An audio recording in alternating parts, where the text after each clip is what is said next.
कि देखिए इससे पहले भी हुकूमतें रही और ये आजाद साहब का दौर है और हर घर तक रोड पहुंचाने की पॉलिसी शुरू हो गई है।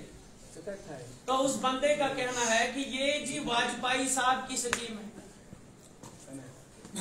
और ये जी गवर्नमेंट ने तो हम तक पहुंचानी है, किसी बात का नहीं है। तो जब कांग्रेस का दौर खत्म हो गया, बीजेपी का दौर और पीडीपी का मिलकर दौर शुरू हो गया और फिर से वो खस्ता हालत शुरू हो गई थी, लेकिन लोगों को यकीन नहीं था कि ऐसा होना है। लेकिन जो गहरी नजर से देखते हैं उनको पता होता है ऐसा होना है, क्योंकि शुरुआत जिस चीज की खराब हो, गड़बड़ हो, तो उसका अंजाम कोई अच्छा नहीं हो सकता।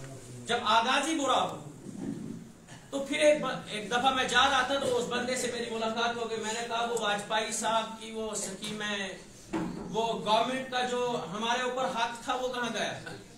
उसको हंसी निकल गई। मैंने कहा देखो, डेवलपमेंटल माइंड लेकर के जो आदमी किसी कुर्सी पर बैठता है तो स्कीमें वो चलाता है, स्कीमें तो पड़ी रहती हैं टेबलों पर, लेकिन उनको आवाम तक पहुंचाने के लिए कुर्सी पर बैठा हुआ बंदा जागा हुआ होना चाहिए, सोया हुआ नहीं होना चाहिए। अक्सर पार्लियामेंट्स में और असेंबलीज में देखो आप, जो ये रिश्वतखोर जाकर के वहां कुर्सियों पर बैठते हैं, आप देख लेना इनके हाथ में 1.5 करोड़ का मोबाइल होता है और ऐसे पेट इतना बाहर निकला होता है और सोए पड़े होते हैं, मोबाइल देख रहे होते हैं, आवाम की बात नहीं करते। अगर असेंबलियों में, पार्लियामेंट में आम जनता की बात नहीं होगी तो कोई स्कीम आप तक नहीं पहुंचाएगी। आई हुई स्कीमें भी बंद हो रही है, राशन कार्ड भी आए दिन बंद होने जा रहा है। पहले तो आम आदमी को बीपीएल कैटेगरी से निकाल दिया गया, अब राशन कार्ड ही बंद होना है, राशन कार्ड का हक छीना जा रहा है। लेकिन माइंडसेट जो पब्लिक में है वो मुझे कुछ दूसरा लग रहा है, माइंडसेट ठीक नहीं है। जब पब्लिक का माइंडसेट बनता है तो वो बिखरती नहीं, वो अपने माइंडसेट पे काम करते हैं।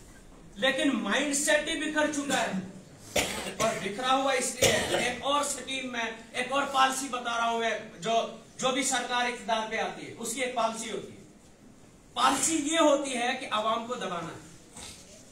आजाद साहब की सरकार ने ऐसा नहीं किया, इसलिए दिन दिहाड़े लोग बड़े बड़े ऑफिसरों को आंख से आंख मिला करके उनसे सवाल करते थे। आज आप किसी आम पटवारी से अगर मुदाखलत करना शुरू कर देंगे, आपकी जमीन का खाता खत्म हो जाएगा और कोई पूछने वाला नहीं होगा। कोई आप पटवारी के साथ आंख मिला करके बात नहीं कर सकते, इसलिए कि जो सरकार के ऊपर से पॉलिसी होती है वो ये होती है कि हम इक़्तिदार पे आ चुके हैं, चाबी हमारे हाथ में है, इस चाबी को हम अपने कंट्रोल से चलाएंगे, पब्लिक का इस पर हक नहीं होना चाहिए। अगर ये चाबी पब्लिक के हाथ में 5 साल पहले ही चली गई तो हमारी कोई कदर नहीं करेगा, इसलिए ये चाबी हमारे हाथ में रहेगी और हम अपने हिसाब से आवाम पर इसको इस्तेमाल करेंगे। और आवाम को हर तरफ से दबाया जा रहा है और दबाने की सबसे बड़ी पॉलिसी ये है कि पैसा ही बंद किया जा रहा है, सारी स्कीमें बंद की जा रही, आवाम का जेब खाली हो जाएगा, आवाम तरस पड़ेगी और ये हमारे जूते पर आकर के हमारे पैरों पर पड़ेंगे, तब तक हम इनको देने के लिए तैयार नहीं है। लेकिन पैरों पर पड़कर भी कुछ मिलने वाला नहीं है। बहुत बहुत शुक्रिया।